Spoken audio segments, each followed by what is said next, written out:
Good afternoon, everyone. I formally declare open this council meeting of Colac Otway Shire Council on 26th of July 2023. Almighty God, we seek your blessing and guidance in our deliberations on behalf of the people of the Colac Otway Shire. Enable this council's decisions to be those that contribute to the true welfare and betterment of our community. Amen. I'd like to start this afternoon by acknowledging the traditional custodians and lawmakers of this land, their elders past and present, and welcome any descendants here today. Please be advised that this meeting is recorded and live streamed with the exception of confidential matters. This includes the public participation sections of meetings. The live stream recording of this afternoon's meeting will be available on the website as soon as practicable. By participating in open meetings, individuals consent to the use and disclosure of the information they share at the meeting, including any personal and/or sensitive information. I note that all 7 councillors are present. Moving on to question time, Colac Otway Shire Council encourages community input, and integral to this is the opportunity provided to ask questions at council meetings.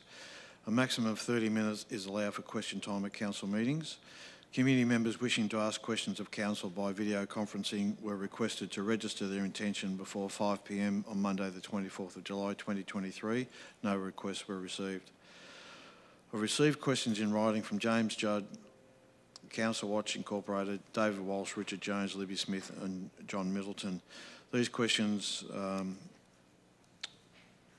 may be read out and a response will be provided by the relevant member of the Executive Management Team in accordance with Sub-Rule 56.6.3 of Council's Governance Rules. An individual written response will only be provided to questions that have not been read out today.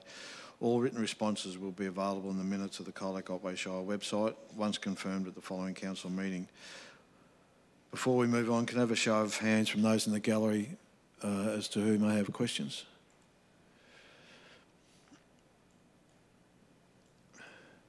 Thank you. Mr McNeil won't be here this evening, Bill, so yeah, just let you know about that. Thank you.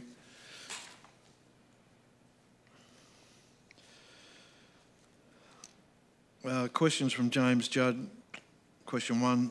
What is the matter with the Colac Otway Shire Council that it fails to provide on time details of council operations so they could be included in the local telephone directory for 2023-2024? When the directory includes, as a library in Colac, the name of an operator that no longer exists, plus at an address not used as a library for many years. Also, many other council operations not listed, as well as a council location listed as at an address not now used for general inquiries. A response from General Manager, Corporate Services. Through you, Mayor. Council provided our current business name, address, phone and website details to the white pages in December 22 for inclusion in the 23-24 edition. The main contact information was provided as this was the most effective means for people to contact us through rather than individual sites and services being listed. Council didn't provide information about the Colac Library because we're not directly responsible for its operation, but we'll liaise with the Geelong Regional Library Corporation to ensure they're aware of this issue for future editions. Thank you. Question 2. Will the Colac Otway Council please explain to the community how it can claim it is an equal opportunity council while it persists in increasing rates and charges paid by concession and car holders at a high percentage to the general community? The concession rebate is set on a base amount far below council's charges and adjusted upwards, if any, at a far lower percentage than council charges are set at. Most cases, any adjustment to the rebate is on an amount under 25% of council charges and is never adjusted for revaluations. Response from General Manager, Corporate Services. Through you, Mayor. The pension rebate is set by the state government and is not percentage based. It cannot be more than 50% of the general rates charge and is set at a maximum of $303.20 for this financial year. Thank you. Question 3. Will the trees planted in streets in Colac to increase the tree cover in Colac ever grow and the peace of the community be destroyed by the noise of the annual pruning of trees?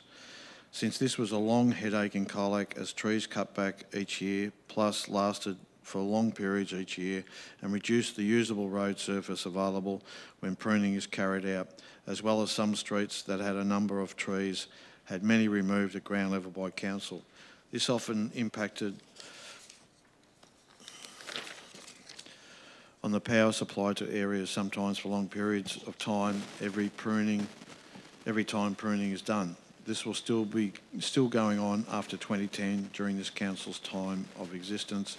Response from General Manager, Infrastructure and Operations. Through you, Mayor, the annual tree planting program is designed to increase the total number of trees in our townships.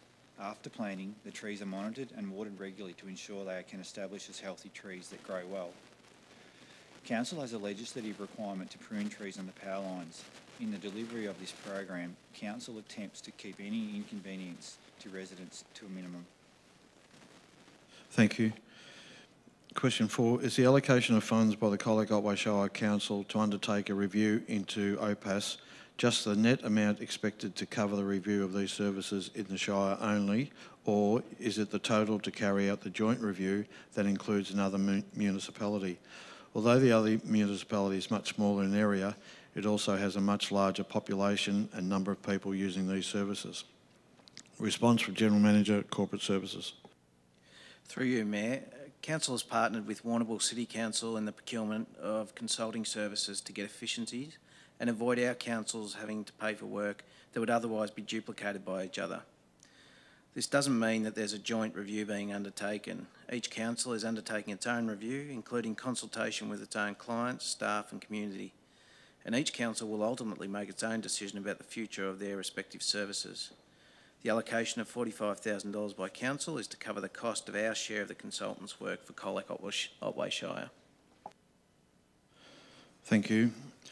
Question 5. When is the Colac Otway Shire Council ever going to inform people about what actual garbage is to go in each bin? It is not valid for council to order people to put only certain things in any bin, then turn around and say things you ban people from placing in domestic bins you can put in bins placed by council in public places, i.e. glass bottles in the recycle bin.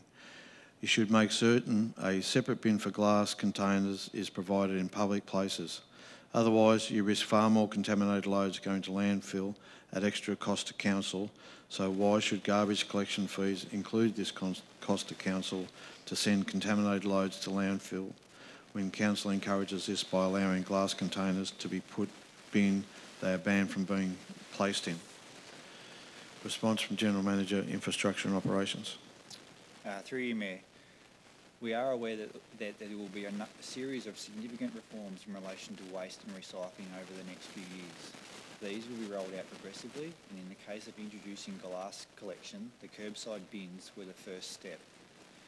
Council will start to progressively introduce glass-only bins in public areas, and this will be supported by clear signage to help users to know what goes in which bin.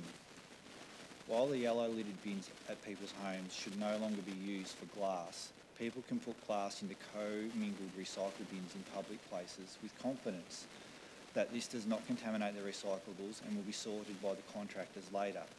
This does not go to landfill. We also expect that the state government's introduction of a container deposit scheme later this year will further reduce glass being collected by the curbside and public street bins, and this is another improvement we look forward to.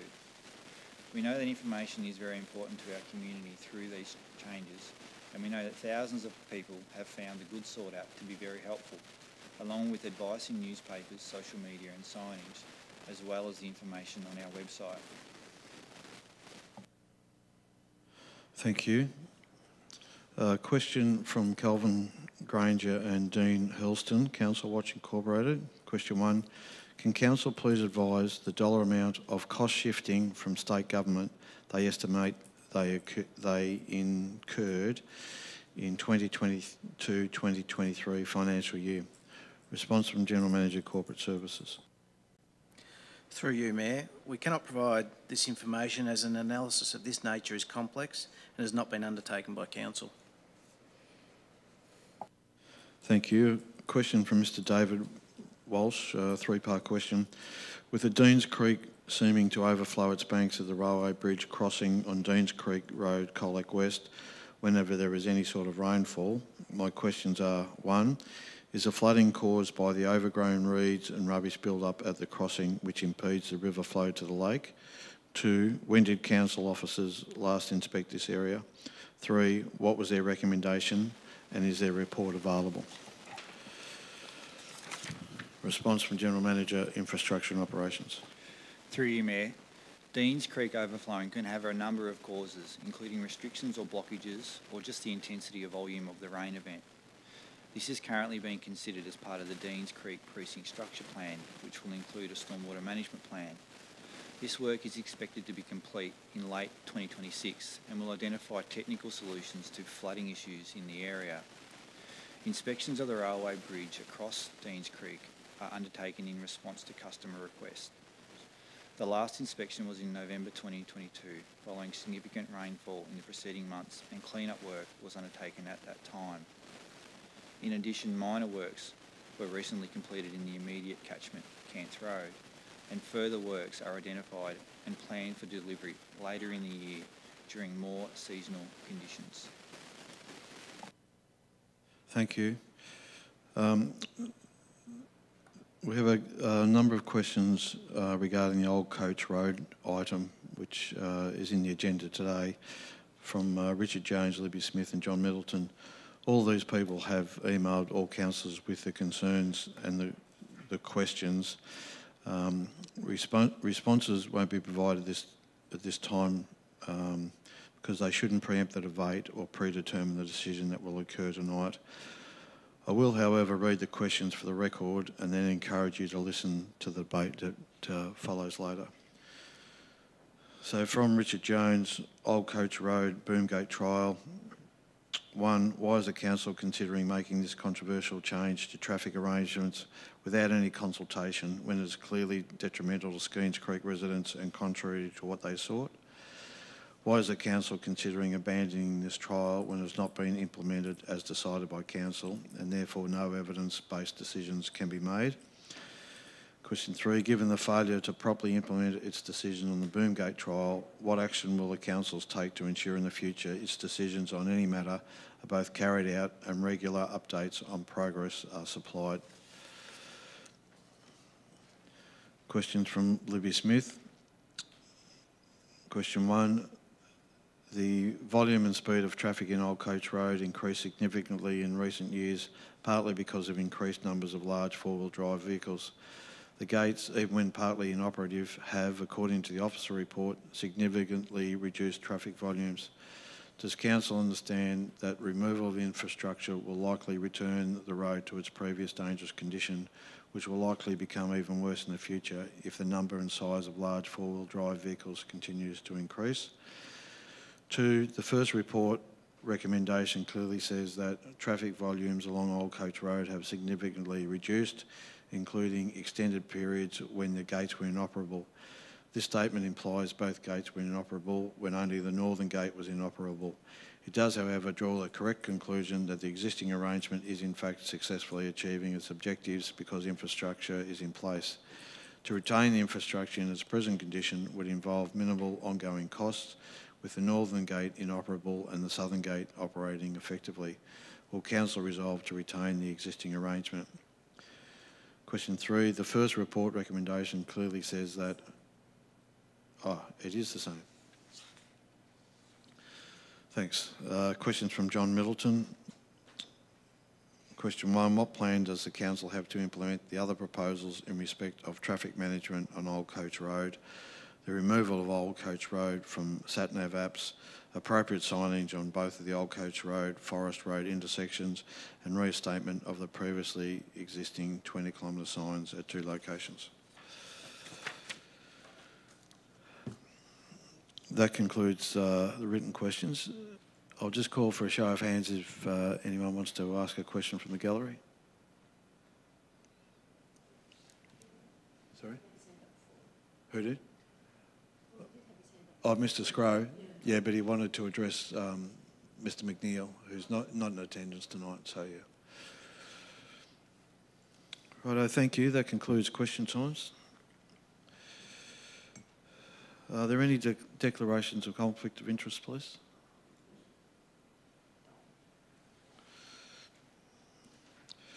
Councillors, I propose that we move to confirm the minutes of the council meeting held on Wednesday the 24th of May 2023 and the unscheduled council meeting held on Wednesday the 5th of July 2023.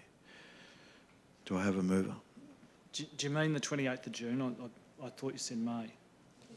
I did say May. Yes, should be the June meeting. So do you want me to read that out again, or you're happy that I make the correction to June? I think for the record it's probably worth, someone might look at this sometime. Yeah. Yep. Councillors propose that we move to confirm the minutes of the council meeting held on Wednesday the 24th of June 2023 and the unscheduled council meeting held on Wednesday the 5th of July 2023.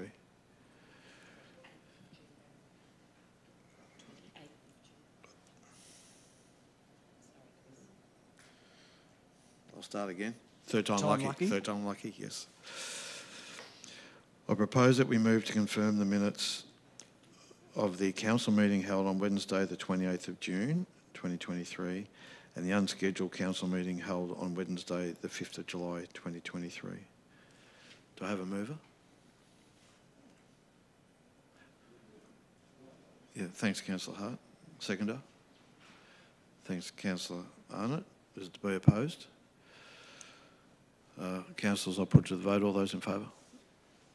Thank you. That's carried 7-0.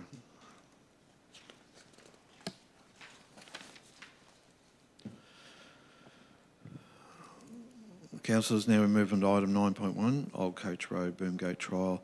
The purpose of this report is to seek a resolution to conclude the trial of self-closing gates on Old Coach Road, Skeens Creek, and remove the gates and supporting infrastructure. Do councillors have any questions of officers? Councillor Costin. Thank you, Mayor. I'd like to propose an alternative motion. Thanks, Councillor Costin. You're flagging a motion. Are there yes, any? It deletes the section about. Well, we'll get to that now that you've flagged your intention. Okay. We'll go back to are there any questions of officers in relation to this? Councillor Hart. Thanks, Mayor. Just in relation to the vandalism that's been talked about, how many times have the gates been vandalised, do we know?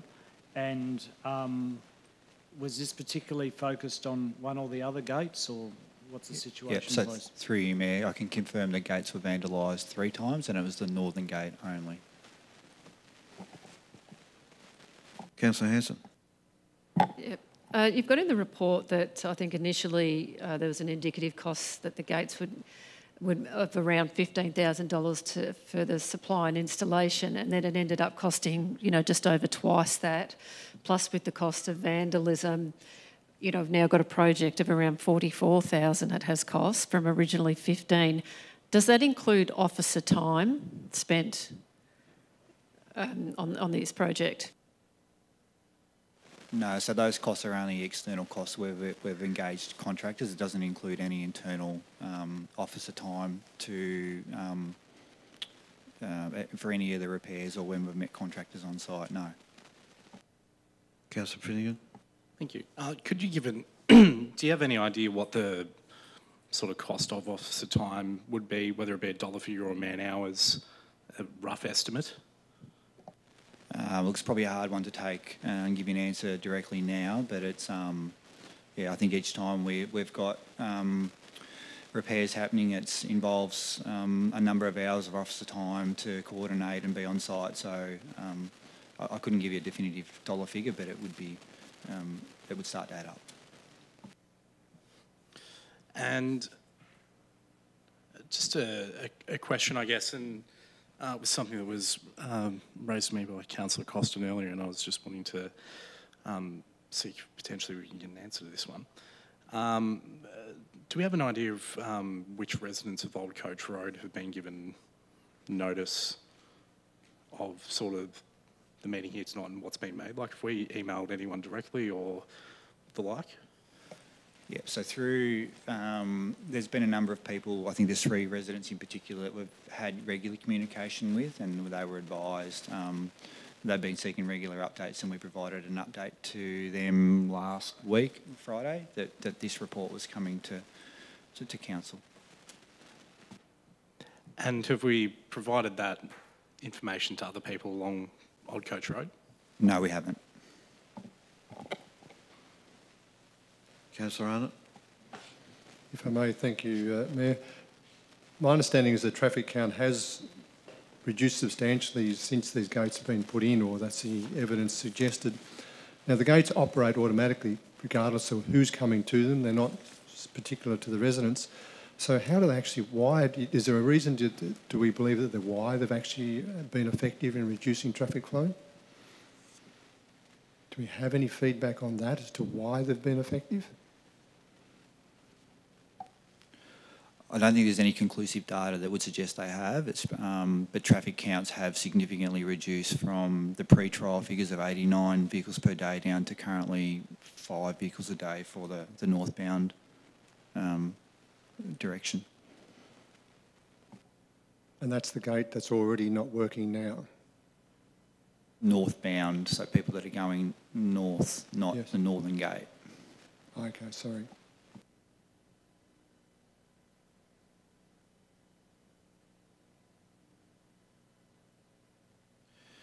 Any other questions? Councillor Costin, you flagged you had a motion.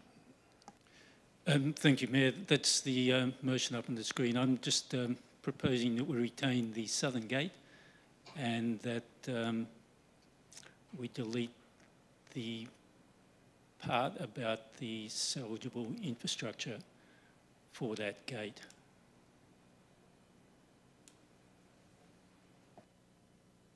Thank you. Councillors, the motion's up there. Councillor Hanson? A question of Councillor Costin. Does that mean that if that gate, you retain the southern gate, that if it gets vandalised or gets broken, that it will be immediately repaired and continue to be repaired? I can't answer that. I think that's an operational issue that officers will bring back to council. Probably to a council briefing would be enough.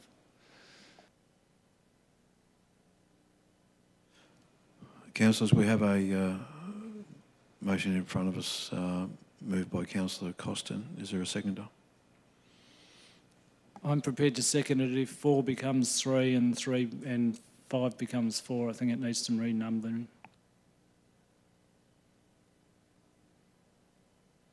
So just changing the numbers to reflect that Yes, I'm a three's person been who can removed. be easily satisfied, yes.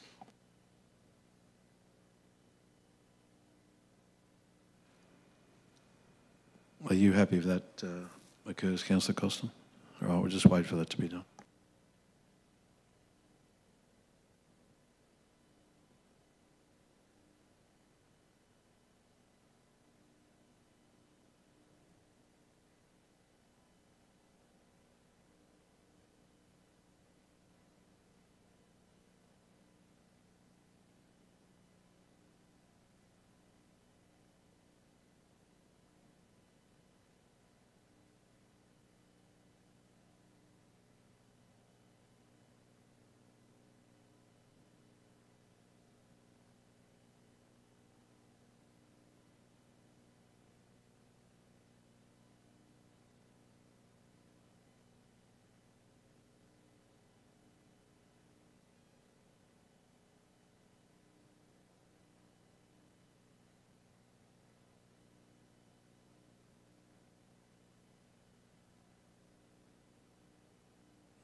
Councillor Costin, can you just make sure you're happy with that?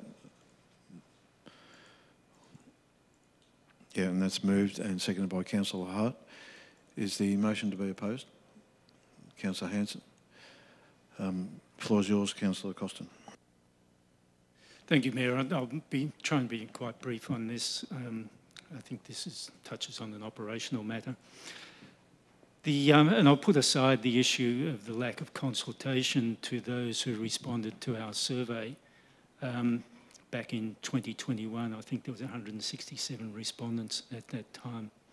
And we've only gone back to 2 properties. There might be 3 residents, but there are only 2 properties that have been kept up to date with this. What was happening initially was that vehicles travelling down to Apollo Bay, down Skinge Creek Road, were using this road as a rat run to beat the line of traffic ahead of them to the bridge at Skinge Creek. So they were flying down this road and through the urban area, creating dust problems, speed problems, and road maintenance problems for us. So it was causing us to have to maintain the road quite a bit. Our traffic counts show that there were almost 90 vehicles a day travelling down there. That's a lot of vehicles on this road and through the urban area. And this has dropped to 5 vehicles a day travelling south. It's been quite a decrease, and for most of that time, the northern gate hasn't been operational, so the southern gate has been working fairly well. So I'm seeking to maintain the benefits that we've achieved through this gate and not revert back to the previous situation where traffic trying to get into Apollo Bay ahead of a line of cars are using this as a rat run. Thanks, Councillor Costin. Councillor Hart? Yeah, I'll reserve, Mayor. Thank you. Councillor Hanson? I will be opposing this motion. As we heard, the original estimate for this project was around $15,000 with some ongoing maintenance costs. The gate has suffered from a range of ongoing issues, including vandalism, and this has resulted in a significant increase in costs from the original 15 to around 44, which doesn't include officer time. And there has been an enormous amount of officer time spent on Old Coach Road and these 2 gates, including a lot of time of councillors, because I think this item has been to the chamber at least 3 times that I can recall. I'd love if this was only an operational item, but it seems to be something that's like a boomerang that keeps bouncing back to this chamber for decisions. It's also very probable that some of the high volumes of traffic down Old Coach Road were probably due to the significant ongoing roadworks on the Great Ocean Road. There was a lot of roadworks done on the entrance to Skeens Creek, and that was probably directing a lot of people to use Old Coach Road as a bit of a rat run to try and avoid those works. But those works have now been completed, and it's actually a really good piece of road, actually. And now traffic volumes are reported to be at low levels. I'll note that nowhere else in the Shire do we have infrastructure like this. We don't use boom gates to sort of control traffic or to change driver behaviour. There's other ways that can be done. And this is a very costly exercise, and my concern is that we remove one gate and leave the other gate there, that we will inevitably have, although this gate might not have been vandalised, we'll have ongoing maintenance issues for this gate. And nowhere in this motion does it talk about anything about, how long this will be. It just kind of seems to be ongoing. We have enormous issues with our roads in the Shire. We have to be really careful about where we spend our money in the most efficient way possible, and I don't think this is it. And so I will not be supporting this motion from Councillor Costin, and I'll flag that I do have a motion to move if this motion is defeated. Thanks, Councillor Hanson. Councillor Finnegan. Thank you, Mayor. I'm also going to be voting against this motion. Reality is we expected to spend, the original estimate was to spend $10,000 to $15,000 on this trial. And even if we take the higher estimate of $15,000, we've spent almost 3 times that amount at $43,821 by my calculation. And that doesn't include officer time that's been spent on the trial. So the actual cost could and probably would exceed 3 times the original budget, which is not good, in my opinion. Now, we've spent $13,062 on repairing the Northern Gate over 4 incidences of vandalism or damage, meaning each incidence of damage or vandalism on the Northern Gate has cost us in the realm of $3,265 on average to repair. That is not a good return on our investment as far as I'm concerned. I can't in good conscience vote to continue this trial or to spend a further dollar on this project, especially if we're spending an average of $3,265 per incident to get this bloody thing fixed. Thanks, Councillor Finnegan. Any other councillor? Councillor Hart, you're reserved. Yeah, thank you, Mayor. I think the points of the high cost with this arrangement are made well, but I point out that it was all 7 councillors in March 2021 agreed to this trial. I do acknowledge that 2 of the councillors here were not here at that time. And the costs that have been talked about, they've already been incurred. If you remove the southern gate, which seems to be the point of contention, that doesn't in any way recover any of the costs that have already been spent, and there's no cost in leaving it there. All the vandalism, all the extra costs that have been incurred relate to the northern gate, and this particular resolution is agreeing that we no longer have the northern gate. I would have an expectation that if there is any other cost issues, that would be considered carefully by the CEO, and I have every confidence that would be. The comment about not having this sort of gate, this road is a very unique road, it's a very unusual road, it's a very steep gravel road in the section that has the gate, and it has residential properties on one side and a farm property on the other, and it creates a shortcut. I'd put it to council that there's probably very few, possibly no other roads that have all that characteristic, residential one side, farm on the other, very steep road, and creates a shortcut from 2 major roads. I think you'd be hard to find a road in this shire that meets all those criteria. So sure, it is unusual having these sorts of gates there. We're not deciding to spend more money today if this motion's supported. In fact, quite the opposite. There'll be a small savings because there'll be a cost incurred if you actually remove that southern gate. And if that does become a problem, well, that's something that the CEO can consider. But I think really talking about all those old costs, those previous costs, it's really unfortunate. Would have been great if we had those details in March 2021. But removing both gates, including a functioning gate that has never been damaged, the southern gate, will not in any way recover any of the funds that have already been spent, and it's achieving a useful purpose. Thanks, Councillor Hart. Councillor Costin, right, a reply. Thank you, Mayor. The costs which have been talked about, the repair and maintenance costs, all relate to the northern gate. This motion doesn't relate to the northern gate. It is that we retain the southern gate which hasn't cost us anything in repair. It's functioning, it has reduced traffic, it's doing its job, it's making the roads safer, it's reducing the speed, reducing the number of vehicles, reducing the dust, and I can't see any reason why we wouldn't just leave it there and run the risk. If we take it away, we run the risk of the road again becoming a rat run and causing problems for our residents.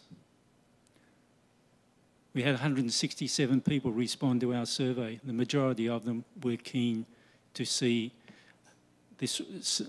council do something, and that's what we decided to do.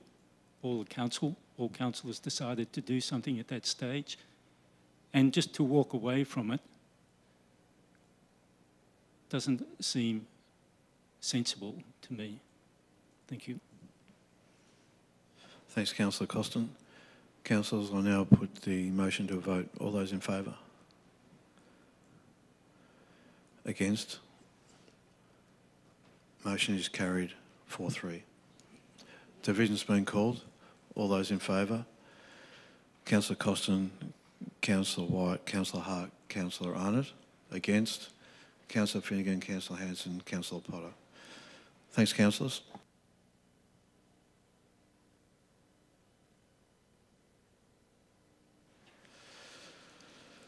Councillors, item 9.2, Lake Colac Holiday Park. The purpose of this report is to seek approval for a 2-month contract management extension for Lake Colac Holiday Park. Do councillors have any questions of officers?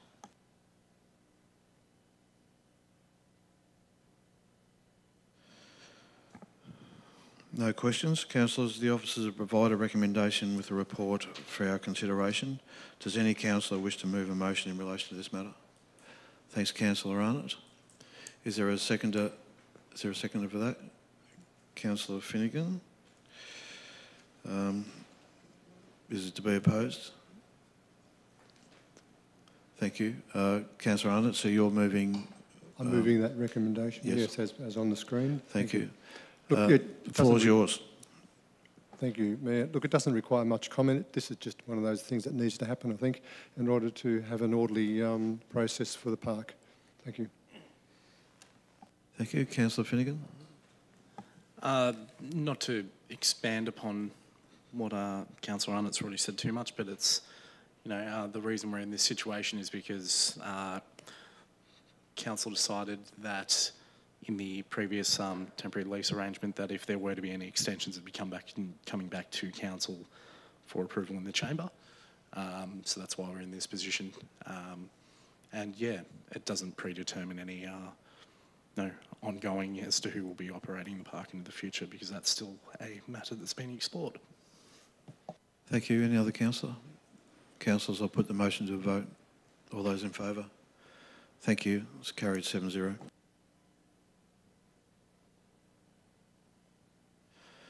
Item 9.3, Declaration of Road Reserve in Rixton Court, Limonite. The purpose of this report is to seek a resolution to publish in the Government Gazette a notice to declare a road reserve at the end of Rixton Court in Limonite. Do councillors have any questions of officers? Councillor Costin. Let's flag an alternate motion. Thank you, Mayor. Thanks, Councillor Costin. Any questions, councillors? Councillor Hart. Thanks, Mayor. My question is, if someone was considering buying these properties in Rixton Court and came into council and inquired of planning, since this development overlay was developed was approved in October 2014, so that's in that 9-year period, what would council have disclosed to them that the court might be opened up as a through road, and that there was a plan a development plan that suggested that might be the case? Thanks, Councillor Hart. CEO, you'll take this one? Yeah, thanks. I'll respond to this one, Mr Mayor. Through the Chair, Councillor Hart. I've checked in with our planning manager and had this conversation just to get an understanding about what response we expect might have been provided. And of course, any discussion will respond to the questions of the person. They might have had a range of inquiries, but if the inquiries are about the vacant land at the end of Rixton Court and what might the future of that be, then we would expect that this conversation would have led to that it's one of the development sites that's been identified, the strategic planning has been done, there is a development plan that has been adopted, and the access points would be part of that discussion. And I would expect that would be a conversation that would have happened with any landowner within the near sort of the general vicinity of the development site itself. So I think it would have led to a good conversation around what the future intention was, where the access would be, what that means for the end of Rixton Court. We don't have any records of people asking, so we don't have any records of actual conversations, but that's the likely conversation we would have expected. Councillor Hart. Has council taken any steps to ensure that people in Rixton Court might be aware that we're considering this matter today? Yeah, again, in the absence of our planning manager, I'll respond through the Chair. So there was a consultation done quite broadly when the development plan was being developed, and so some of the existing residents may have been even engaged and made submissions at that time. There are no record of any of the submissions in relation to this particular development plan site having made reference to Rixton Court and the access. So that's the historic consultation. More recently, because we were very aware that there might be some new landowners or residents in the area that may not have been engaged in 2014 or prior to 2014, there has been letters delivered by hand last Thursday, just to make sure that landowners had an opportunity to be aware of tonight's meeting, the agenda and the recommendation of officers, and before that became a public agenda, and we haven't had any contact to our knowledge from those people. There are 9 properties that were letter dropped. Thank you. Councillor Costin, then Councillor White. Just asking if the property planning report that we would have sent out during any conveyancing for a property on Rixton Court would have shown the section of road that we're proposing to be road reserve. Does it show whether it was part of the development plan overlay or not?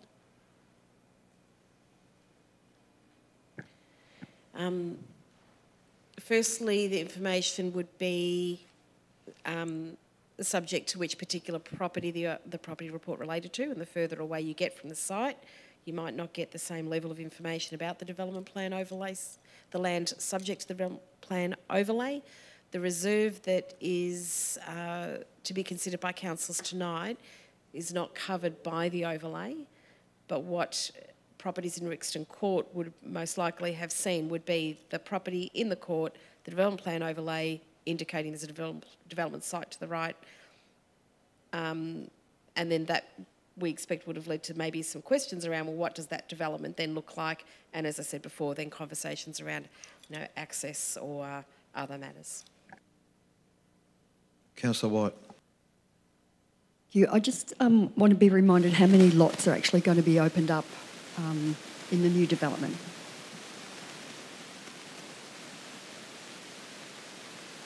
Mr. Surin. Through you, Mayor.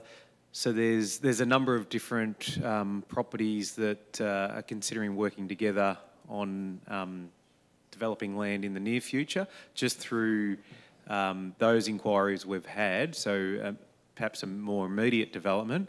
My understanding is I think it's 19 new lots and the creation of 3 other lots with existing houses.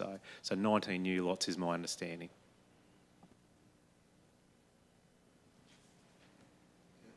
Councillor Arnott. Thank you. Just if this were not opened, if Rixton Court was not opened up, the lots that you've just talked about, they would not proceed in the near future, is that correct? They're dependent on building of this road for access. The subdivision, I'll answer through the chair, the subdivision would need to be consistent with the adopted development plan, and in the adoption of the development plan, council's identified the access point to be Rixton Court. Okay, so a subdivision couldn't occur that is inconsistent with that. Okay, thank you. Councillor Costin. Thank you. The development plan shows a hierarchy of accesses. It has access, and I think the one off Rixton Court is shown as a possible or potential access, whereas the other accesses were definite accesses. So it's a bit hard to know what we would have advised property owners back at that time. Why were there two levels of access to the development proposal? I'm sorry, we take that on notice and go back and refer to the 2014 report that is still on our website, rather than us getting to commenting on the detail of that decision. There isn't a secondary access to DPO 5 to my knowledge though. Mr. Surin, I don't see one on the plan. Just to clarify, so because the DPO looks at land that is essentially landlocked at the moment, so for development there'd be a number of access points into the whole area. For this parcel of land that we've had inquiries about developing, the access would need to be through Rixton Court. But, in terms of good planning, there'd be a number of different access points into the whole DPO 5 site.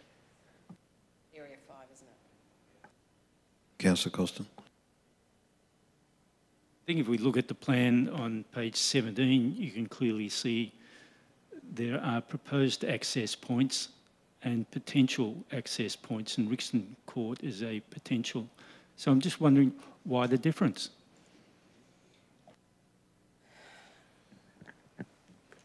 Thanks, CEO.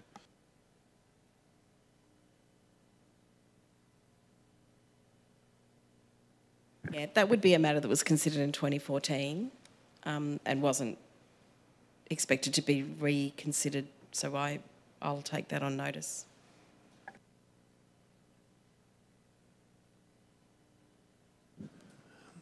Any other questions? Councillor Costin, you flagged an alternative. Yes, Mayor. I've proposed that we defer this item until next council meeting. There is an outstanding question that has been taken on notice, and I think there's a few other things we'd like to clarify. I'm concerned about the lack of consultation. 3 days seems too short a period for consultation. Thank you. Thank you. Councillors, we have a motion on the table from Councillor Costin. Is there a seconder for that?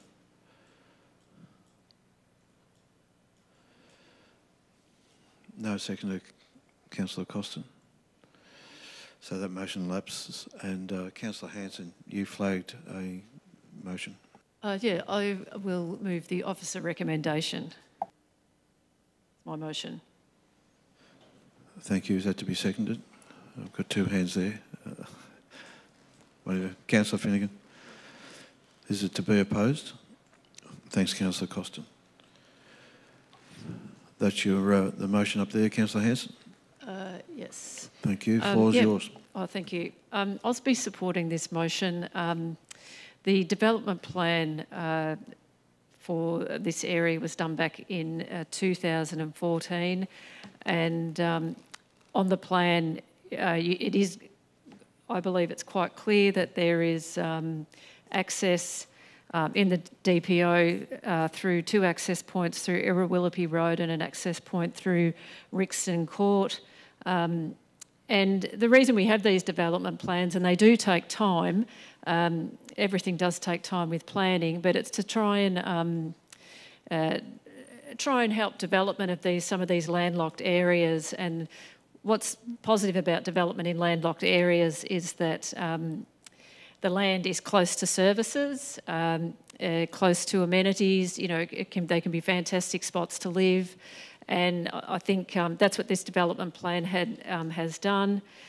Some concerns have been raised about, would the people buying homes in Rixton Court know about this? Well, the people who were in Rixton Court during the development plan process would have been made aware of this. Also, when buying new property, and I know there's public information also about what might be happening around the area of the property that you might be purchasing, and one of the best websites to go to have a look at what's happening in the area or the zoning of areas is the Vic Plan website, which is free and available for anybody to use. And when you do print that report off, it's pretty clear that there's a development plan overlay on that property, and it would certainly prompt you to ask questions if you were wondering what was going on with that. And there is a very clearly marked red rectangle around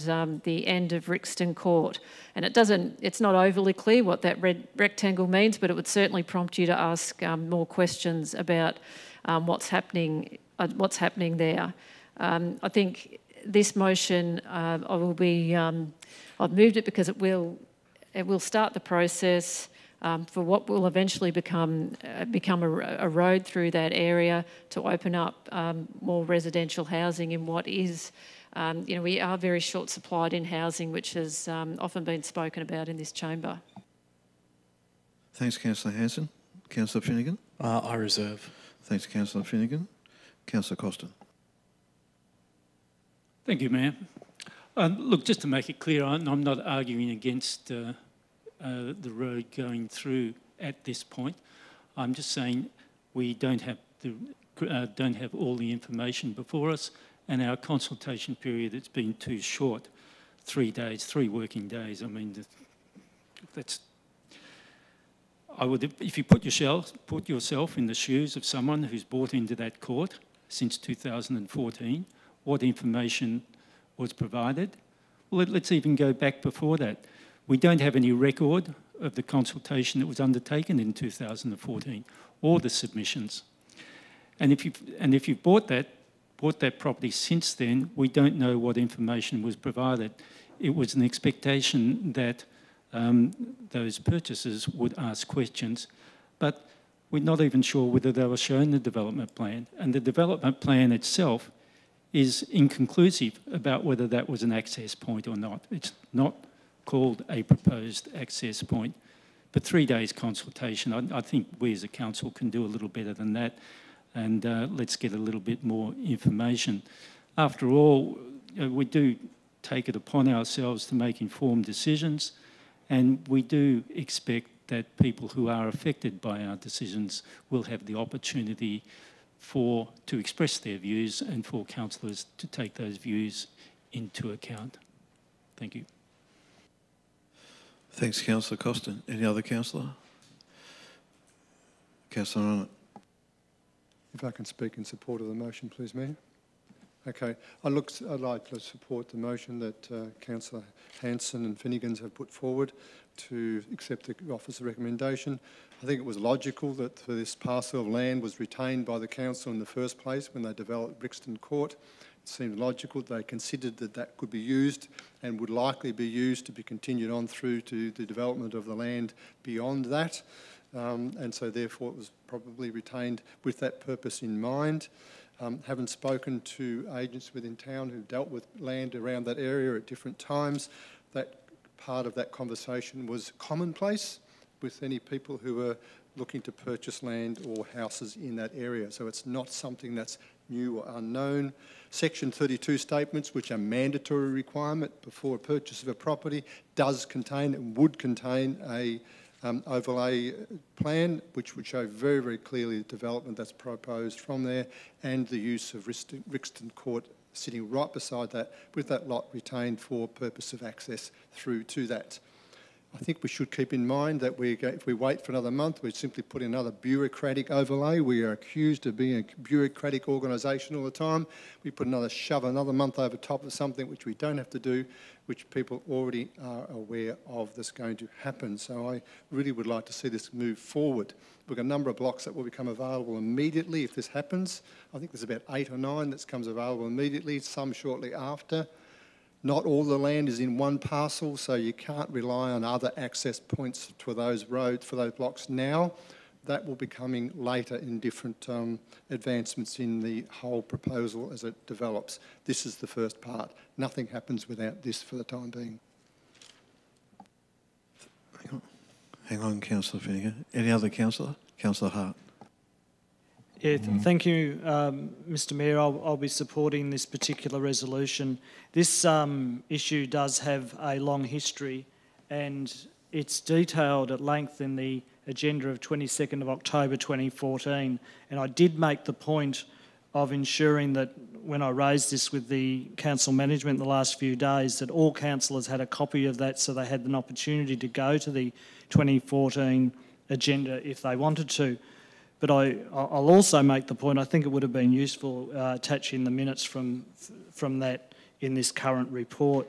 And what it shows is there's been extensive consultation on this issue.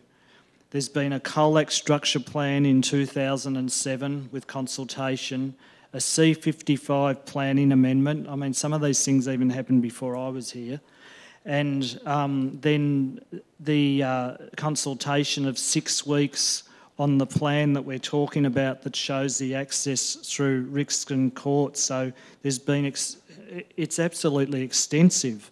Although I do repeat my earlier point, it would have been perhaps helpful if some of this was drawn to councillors' attention in the current report. So to paint this as just consultation the last few days is not very fair. I do have some expectations or hope, if you like, that if this is adopted, quite apart from obviously the importance of seeing some housing developed, that if anyone comes into query the other area that a decision was made on that same day in October, that's Area 4, I would hope that Council's Planning Department would be keeping a record that they're now disclosing this. So if in a future council is having a similar conversation on Area 4, the CEO of the day can say, oh, we picked up Councillor Hart's point in 2023 and we've made absolutely sure that if anyone comes in with any property in or near Area 4, we spelt out what it meant. I think it is a bit unfortunate that the assurances we have to be given can't be that thorough. So how about we keep that in mind in relation to Area 4 if anyone comes in the next few years? Thanks, Councillor Hart. Any other councillor? Councillor White. Very briefly to say I'll be supporting it as well, and that I also agree with Councillor Hart. There's been sufficient consultation over a long period of time and sufficient information for people if they require it. And I think it's really important that we demonstrate that we want to enable and progress these sorts of developments. We know that the housing crisis is increasing day by day and the demand for housing is there, and we just want to enable developers to get on with the job, and I think we need to get on with that today. Thank you. Thank you. Councillor Finnegan, you're reserved. Thank you, Mayor. Obviously, I seconded this one and I'll be supporting it. The reality is extensive community consultation has been done, as has been mentioned by the councillors. In addition to this, we as a council declared a housing crisis and our own report from 2021 showed we need an additional 344 homes to meet demand at that time. That number's likely increased since then. DPO2 Area 5 will open up, pardon me, will open up, I've got 14 here, but I recall it being 19 new housing lots equating to 5.5% of the new homes that we need under that 2021 report. Declaring a road reserve for access into this area from Rixton Court is critical to ensuring this goes ahead. And those that support the easing of the housing crisis in our shire will support this motion. Thanks. Thank you. Councillor Hanson, right, a reply. Yeah, I just wanted to thank Councillor Hart for sort of outlining, I guess it's through his experience and his time on council. You know, I think you've probably been here for most of it, but the extensive timeline in the community consultation that has been around this DPO. But I think what it also shows is how long it does take to get, you know, to open up housing, how much consultation there is. And I'd also just like to thank him for sort of saying that I don't think it's fair to raise, you know, that, you know, there was sort of this lack of consultation, that we have done this last, you know, sort of last minute consultation when there actually had been extensive consultation. But it really does highlight, I think, how long it does take when you do consultate with your community, how long it does take to get these development plan overlays through, how long it does, because, you know, there's no blocks on the ground yet. It is a long process, and people often sometimes wonder, well, why are we in a housing crisis? Why aren't there more blocks for sale? This stuff takes a very long time, and I will... that's why, like, I will be supporting this, and I do not think there is any need for any further consultation. And I just want to reiterate on the development plan overlay that I'm looking at, it is very clear that's an access point through Rixton Court and through Irrawillippi Road. Thank you. Thank you, Councillor Hanson. Councillors, I'll put the motion to the vote. All those in favour? Against? Thank you. Hang on a minute. Motion is carried 6-1. Division's been called. All those in favour? Councillor White, Councillor Hart, Councillor Arnott, Councillor Finnegan, Councillor Hanson, Councillor Potter. Against? Councillor Costin. Thank you.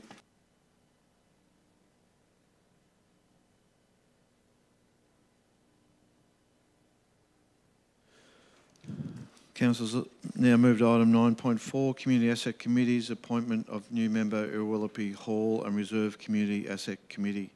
Purpose of this report is for Council to appoint a member to the Irrawillippi Hall and Reserve Community Asset Committee. Do councillors have any questions of officers?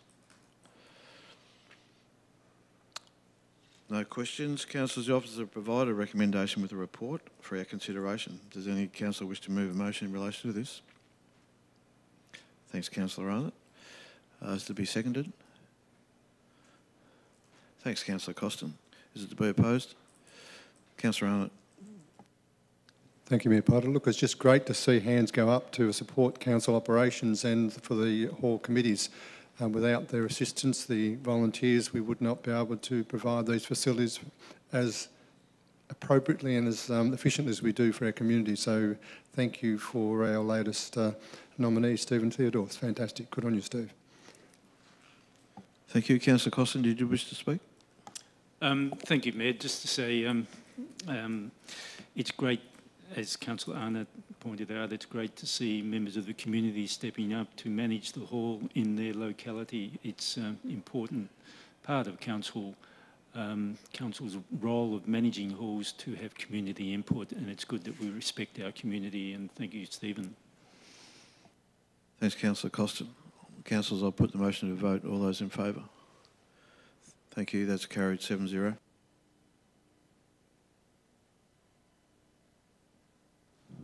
Item 9.5, Local Government Liability Insurance Renewal. The purpose of this report is to renew Council's insurance policy for local government liability for 2023 to 2024. Do councillors have any questions of officers?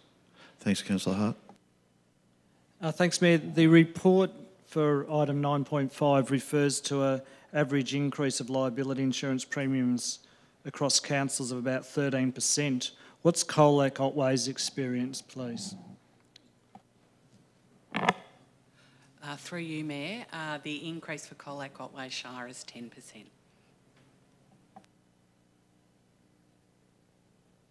Any other questions? Councillors, officers have provided a recommendation with this report. Does any councillor wish to move a motion? Thanks, Councillor Arnott. Is there a seconder for that, please? Thanks, Councillor Hart. Is to be opposed? Councillor Arnott, did you wish to talk?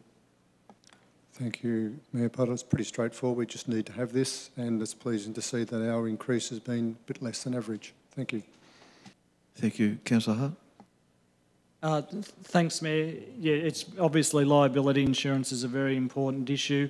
I think, as Councillor Arnott said, it's disappointing to see increases in insurance premiums. It is pleasing to see that Colac Otway's increase is less than the average, and I think many residents, ratepayers, business owners would be quite familiar with the increasing cost of insurance.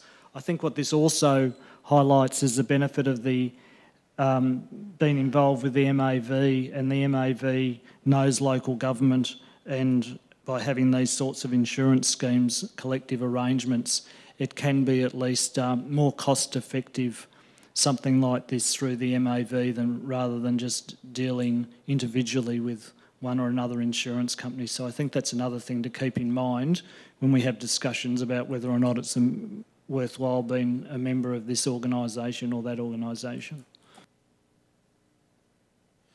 Thank you. Councillors, I'll put the motion to a vote. All those in favour? Thank you. Carried 7-0.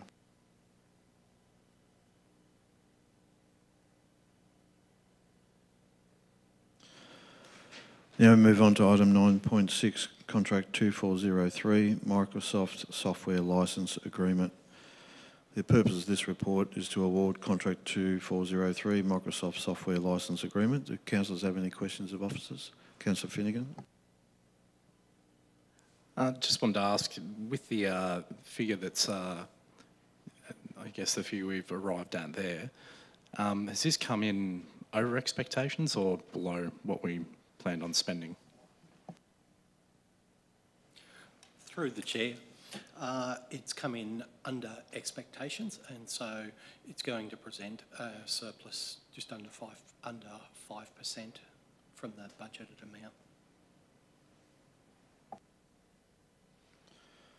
Thank you. Any other questions? Councillors, the officers have provided a recommendation with the report for our considerations. Any councillor wish to move a motion in relation to this matter? Councillor Finnegan, thank you. Is there a seconder? Thanks, Councillor Costin. Is it to be opposed? Councillor Finnegan. One of those things, we need our licences to do the work we do in our organisation, and a saving of 5% on what we expected to spend is pretty darn good, so I'll be supporting this one. Thank you. Councillor Costin.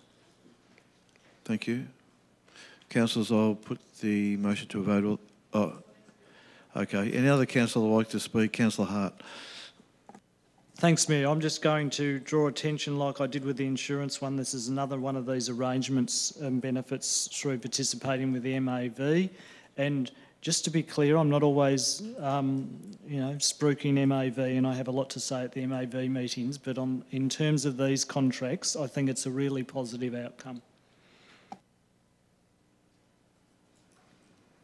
Thank you. Councillor Arnott. Councillor Potter, I just wanted to add for the public's benefit, without this software, this organisation could not operate.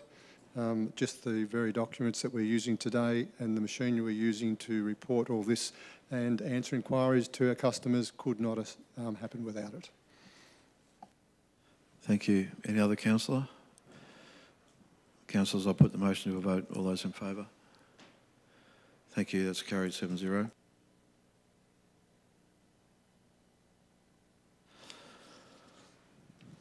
Item 9.7, Contract 2122, Breakwater Remediation Project Sheet Pile Wall.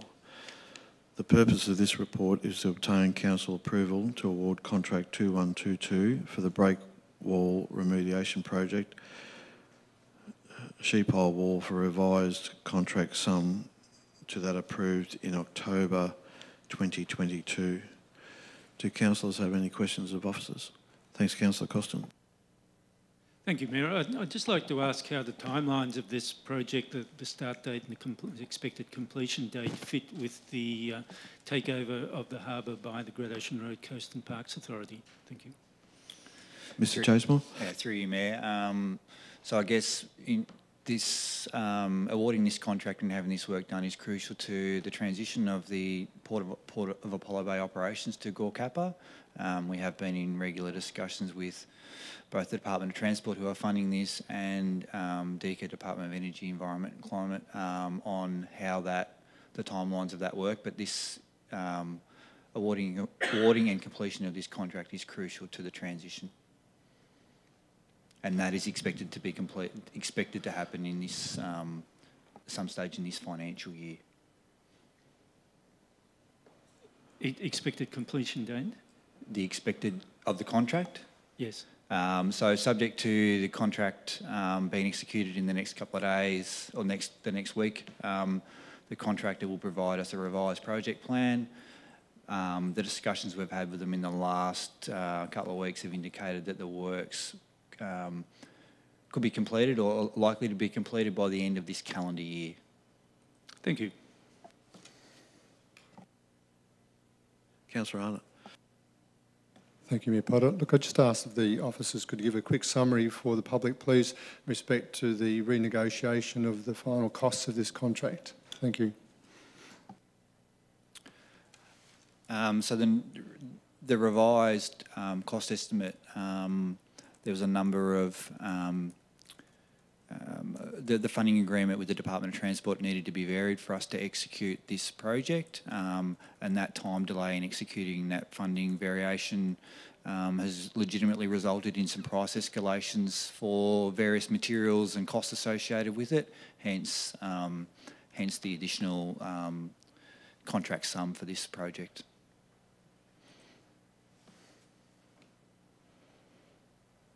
Can you explain what was the driver around renegotiating the contract, please, in the first place, the funding agreement per se? My understanding there was considered to be additional risk in the original format of the funding agreement. That's now been mitigated. No, the funding agreement had some deliverables and had some sequencing of deliverables that needed to happen, and that needed to be varied through the Department of Transport and Planning for the contract to be executed the way it has. Thank you. Any other questions? Thanks, councillors. Officers provided a recommendation with a report for our consideration. Does any councillor wish to move a motion in relation to this matter? Councillor Costin, are you seconding Councillor Arnott? Thank you. Is it to be opposed? Councillor Costin. Thank you, Mayor. This is an essential project to maintain the integrity of the harbour. It's essential in remediation works. It is at the end of what is locally known as a small breakwater. It's at a point where it may fail. If it fails, it'll fail catastrophically and will allow wave action into the harbour. So it's something that we definitely need to go ahead with, and we need to go ahead with as soon as possible. It's great to hear that the works, if we approve this tonight, the work should be complete by the end of this calendar year. Thank you. Thanks, Councillor Costin. Councillor Arnott? I can reserve, thank you. There's no opposition, Councillor Arnott. So okay, I should speak for it. Yep. Okay, thank you, Mayor. I'm pleased that Council has capacity to continue to significant support for the Apollo Bay and the infrastructure of the town. It's obviously, as Councillor Costin said, an important piece of infrastructure for the Bay. I congratulate the officers working proactively with the Department of Transport to gain extra funding and understanding about the requirements to complete this project in an appropriate manner. And so this is an additional $266,000, which will ensure the completion of it. It's a significant project, about $2.7 million in this component of it, and there's others to follow to take about total of about 3.5, is my understanding. Now, the contractor, SMC Marine, are keen to begin as soon as possible, so that's why we should move this motion now. And it, as the officer stated, be completed before the end of the financial year, so we can be confident of our capacity and ability to hand over a safe and functional asset to Colac and for their future administration and for the people of Apollo Bay. thank you. Any other councillor? I'll just say I'll be excited if this gets passed. No worries, councillors. I'll put the motion to a vote. All those in favour? That's carried 7-0. I'm excited. Councillors, the next item is just a report of informal meeting of councillors. That's for noting only. So, given that, I'll officially close the meeting. Thanks, everyone. Thank you, Mayor.